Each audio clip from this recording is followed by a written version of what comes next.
Good afternoon, everyone. Welcome to the very first episode of Hugs and Kisses. My name is Salamata, and I'm your host for this show. I am a sophomore at SUNY Oneonta, and I'm studying media studies and women's and gender studies. Today, we're going to be talking about mental health. Mental health is really important because just like we take care of our physical health by going to the doctor and going to the dentist and exercising, we also need to be taking care of our emotional and mental health. We need to be taking care of our brains and our emotions, and it is a huge foundation for the way we interact and connect with other people. Mental health is really important, which is why I like to keep kind of a strict regimen to keep myself sane, because life can be so overwhelming at times. Being a college student, working, and being away from home can be really tough sometimes. So I like to journal, I like to pray, and I like to speak to my friends and connect with people.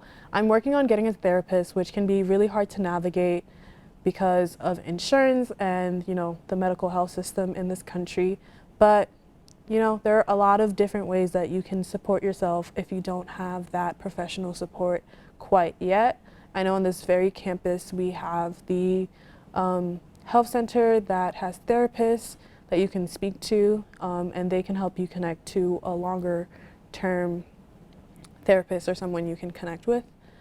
Mental health was a really big part of my life when I became a teenager. Once you get those raging hormones in your system, it's kind of hard to know what is going on with life. And I was a very active teen when it came to what was happening in the world. So when Donald Trump was getting elected, that was a really hard time for me because I'm Muslim and I thought I was going to get deported. And so all those random stresses about the world kind of had me at such a young age thinking about the way I can take care of my mental health and, become a better person for my community. Okay. COVID started my freshman year of high school, and it was really sad because the whole world had shut down, and it was the first time I felt like I was actually building a community at my new school that I wanted to leave and transfer to so badly. And so I felt like this community that I had taken so much time for me to build was just immediately taken away from me.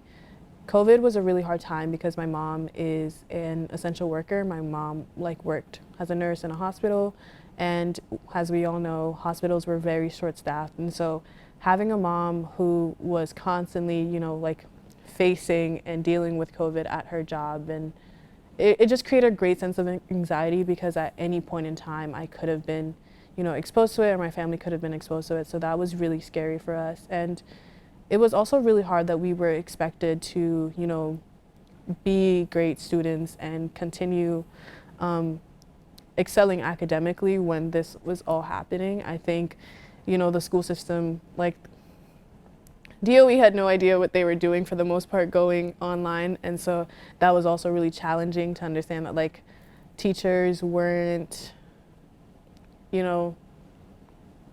weren't educated in teaching online, so I felt like a lot of it was on your own.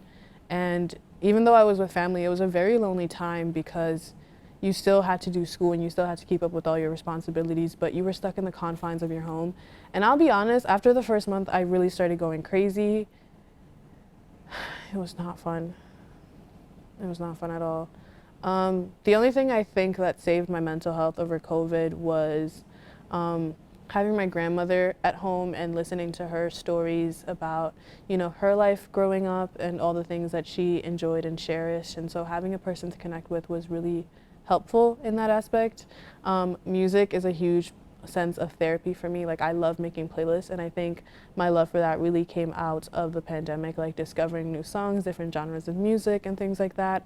I journaled so heavily during COVID because there was just a lot going through my mind and a lot that I was anxious about my future, because I knew I was going to be applying to colleges, and there wasn't much to put on my resume for applying to colleges because most of my high school experience was over COVID.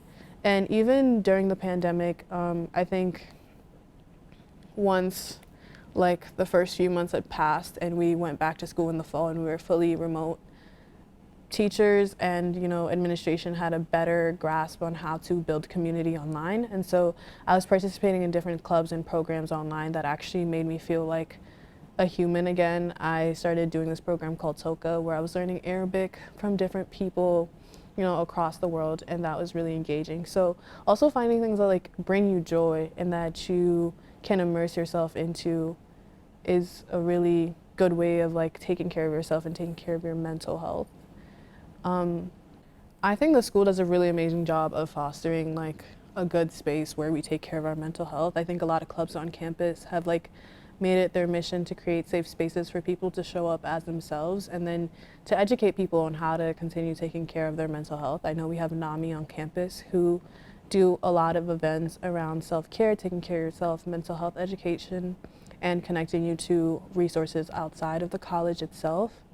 It's really important that college campuses recognize that students are not only students. We have students who commute, we have students who are parents, we have students who just have bigger responsibilities in life than school. So creating a space for those people to also enjoy themselves is really important on this campus. I think college students, have a lot of like barriers when it comes to mental health support. I think the mental health industry doesn't make it easy to have access to things like therapists because of financial reasons. And then when you think about like representation, I think for me, like I've really been wanting a Black female therapist, and that can be really hard to find because there's just not a lot of Black female therapists out there. And, because of things like insurance, state borders, little laws like that make it harder to find someone you feel like you can connect to. And also as a college student, it can be really hard to actually get to the point where you say like, I need help. Like I feel like I'm struggling in a way that needs professional help because of all the stigma around mental health. I know for me, like I come from an immigrant family who kind of like for a long time didn't believe that mental health was a thing. If you were, going through something or having a hard time, like the greatest piece of advice you would get is to like pray and just hope for the best, drink water, pray, and go to sleep and wake up and hopefully it's better. But we have to like understand that like mental health is a lot bigger than that, and it's oftentimes a lot bigger than ourselves. I think the pandemic kind of taught us that we are all experiencing a lot of heavy things at the same time, and we need to create space to, deal with that and work through those things. And I don't want to use the word trauma so loosely, but like work through that trauma like as a collective society so that we can learn to better support ourselves and build better communities.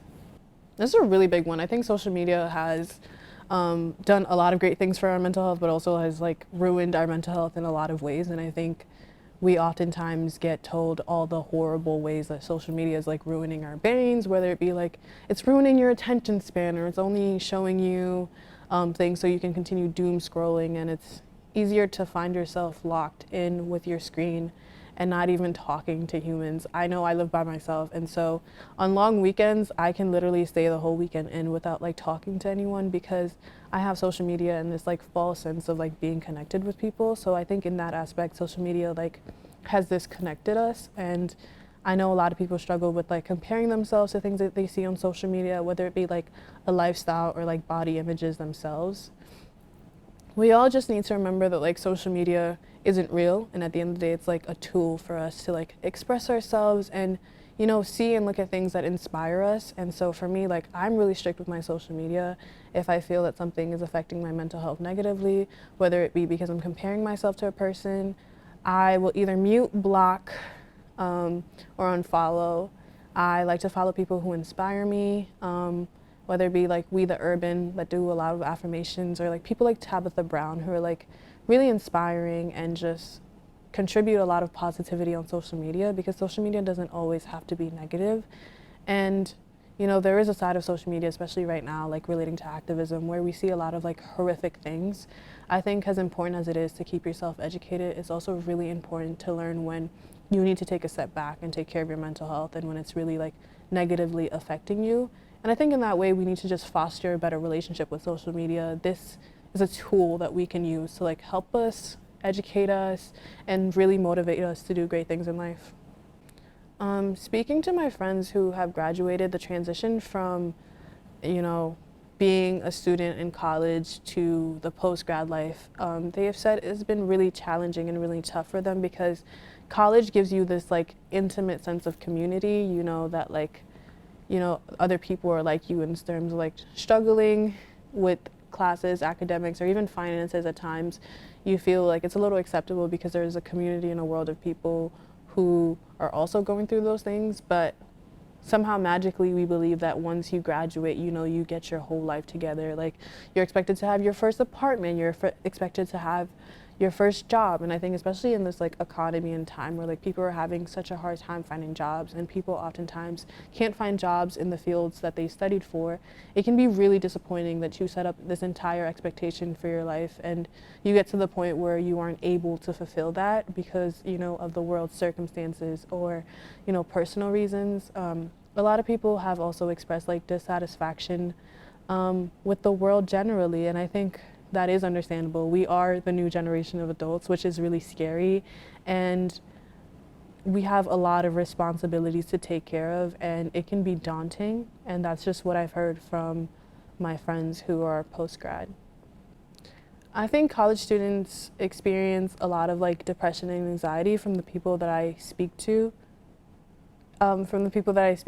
They have a hard time like connecting with others. Like, I think social anxiety is a huge thing for our generation because we have such a hard time connecting. I think we get so stuck behind our screens and our phones. And I keep seeing this meme go around that like you find out it's actually the phone. Like, your phone is actually the problem, the way like our parents and older generations have been telling us for some time now.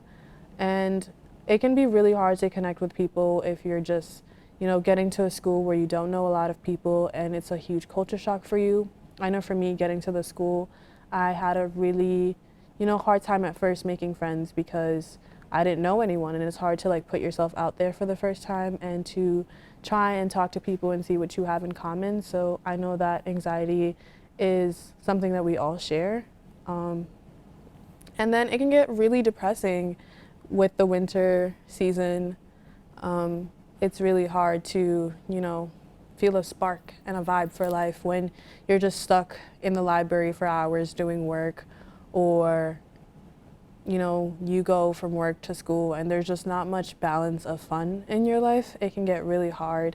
And I know as college students, we get extremely busy, so sometimes you don't even have the opportunity to see your friends and do the things that like really excite you. So it's really important that you have like some routines of like self-care and reflection to keep yourself on track and like not spiraling too much, if anything.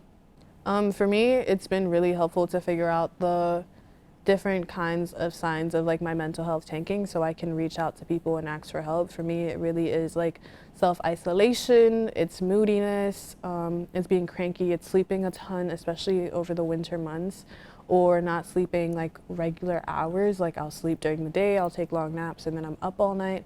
And I think that's something a lot of us can like feel and relate to, and noticing those warning signs is a really great way of supporting yourself, because then you can like ask for help, whether it be your friends, your family, or professional help like therapy.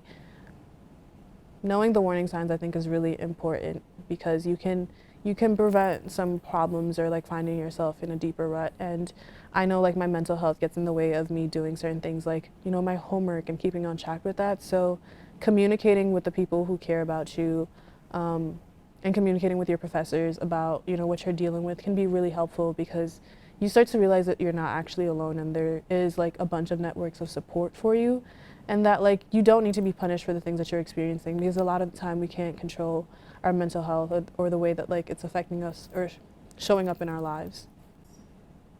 Oh my goodness. Academic stress is one of those things that I feel like I've dealt with for a long time, and over the years it's kind of like trying to tell myself that, it's not that serious. Like, the grade is not, tied to your value as a human being in this world. Like, you are so much greater than what a piece of paper says about you, and the goal is a diploma at the end of this. Like, you want to walk out of here with your certificate, like I did it for 4 years, but you need to make sure that like you aren't beating yourself up all the time for your grades, and that like your grades aren't tied to your value. Like, your grades don't show how much you love your family, how much you care about your craft and what you're learning. Like, none of the value that you have as a human being is tied to that final end product. I know for me, getting my first bad grade in college was such a like shock to me, because I was a 4.0 student, and that first math quiz I failed just had me in a rut. And remembering that like my value isn't tied to that grade was really helpful. And also like staying organized academically is really helpful. Setting up times where you can meet with your professors so that you make sure you're on track. Doing your homework, studying with other people, connecting with people in class can also be really helpful, because if you miss a class, you have someone to get notes from, so you're not always stressing that you need to, work extra hard that you've missed a class or something. And then it can allow you to take those mental health days, because you also know there's going to be somebody who I can get my notes from at the end of the day if I miss a class. Oh my God. I feel like I see this all the time on TikTok, where people are talking about like how they're setting their boundaries and how, sometimes they don't feel the energy to be there for their friends. And I have a real big problem with that, because you should really understand that you should treat people the way you want to be treated, and you can only feel so comfortable asking for help if you actually help people when they ask you. So it kind of goes both ways in that aspect, where you need to, be there for your friends and express, like, I'm a person you can come to if you need anything, and actually checking up on your friends. I think this is a practice that I'm trying to pick up on a lot more. Tell your friends you love and appreciate them. Tell them you enjoy having them in your life, because you just never know what people are going through, and even the people closest to you can have a hard time expressing the way you feel, because sometimes you just can't put into words the way that you're feeling. Sometimes you're just upset or sad and you can't say why. And so just letting people know that like you're there for them and you're ready to hear them out at any point that they're ready to talk, and then doing fun random activities with your friends and making it a habit of talking to each other and seeing each other even when things are good, so that when things are bad, people still feel, open and comfortable enough to talk to you. I think it's really important to foster these relationships as young as we are now, because, this is what you want to carry into your adulthood. And when you do get to that post-grad life, you want to make sure that you have people to talk to about what you're feeling, because 9 times out of 10, what you're feeling is not just something you're exclusively dealing with on your own. Like, this is a huge world. There are billions and billions of people. You are not going to be the first person experiencing something. And so having a space where you feel comfortable enough vocalizing it will probably help you deal with it a lot more, because other people are probably going through the same thing you are. And that's what I've realized about talking about mental health on my social media and to my peers. Like, we are all going through it, and I think being open about that is a good way of like making community and, speaking to your peers. As much as you want people to come to you when they need help, you should also feel just as comfortable going to your friends, and that's how you continue that bond. Because if you're constantly telling people like, oh, you can come talk to me, but you never talk to them when they have problems, at some point they're gonna feel like they're using you. I think I've heard a lot of that from friends, where they think like, oh, like if I'm the only one going to you to tell you my problems, I feel like, like I'm using you, and I feel like our relationship becomes one-sided and you're constantly helping me. So then they're gonna stop asking for help. So you also need to understand that like it's a two-way street, ask your friends for help, give help, and be nice to your friends and be nice to people. Compliment people in the street. You don't know like what a small compliment can do for someone's day. So just make a habit of just like being kind and open in general. The last thing I'll say is, as a college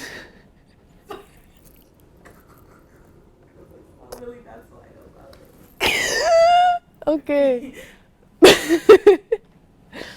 The last thing I say is, for college students, like, you are not alone, absolutely, in any emotion that you're feeling. Someone, somewhere, at some time has felt the way you were feeling, so don't feel afraid to speak up, because people won't understand you.